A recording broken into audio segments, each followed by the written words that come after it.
On Tuesday, August 27th, a crowd of more than 40 people heard the latest presentation at the Park House at Manchester's Rec Park on a proposed rail trail that, if built, would connect the Rec Park with North Road for walkers and cyclists.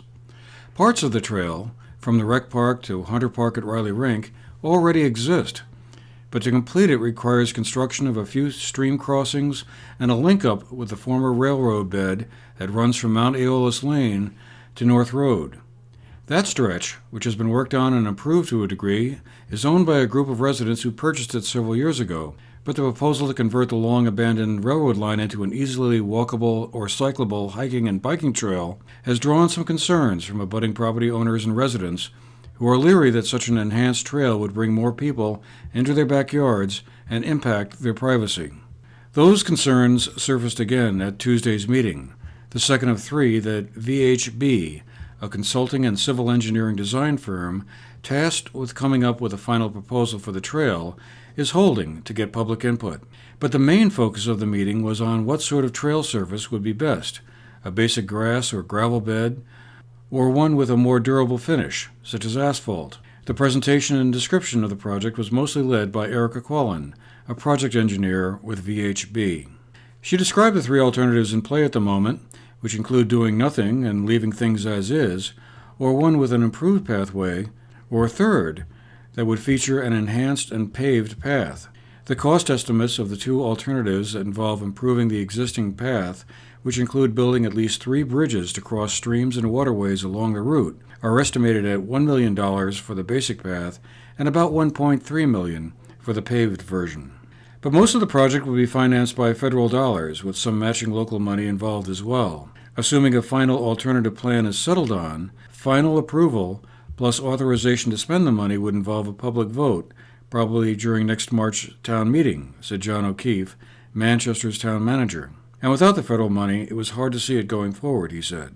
Skepticism about the basic idea was evident in the room during the presentation, but some argued that such a trail would be a boost for the town and make Manchester an even more attractive place for visitors and residents. Is to take a longer view on this. We're taking a very short view, a lot of people. And if you travel to any tourist mountain location, you're going to find trails all over that the towns have supported. And we are so far behind most of our competitors. This would be a tremendous asset over the long term. I look out at this rec center and someone says, well, it's costing us a lot of money now. It's bringing money into this town, what's happened to this rec center. What I've seen happen here in the last 20 years is incredibly encouraging. It's a lively, active place where people are recreating and enjoying the outdoors here in Manchester. We don't have enough of that. And we need to look to the future and see what we're offering our residents and our visitors, and recognize that that brings income and people into this town. From here, the design team will go back and assess the feedback they heard, and a third meeting is planned for sometime in October, with a final report and recommendation due out by the end of that month, Erica Quallen said. So based on this, we're going to be working with the town, some of the people like Pauline and John that were here today. We're going to be pulling what everyone said into a preferred alternative, leaning more towards something with the natural materials, and be able to refine our plan for moving forward, be able to give a bit clearer cost estimates, and compile this all into a report outlining the due diligence of resource assessment that we did before, the phases of design, and then potentially get into where they could apply for funding next. This is really the first step before funding can be applied for. So instead of presenting the 5 or so alternatives we had for the bridges and 2 for the path, this is going to be really saying this is the preferred package.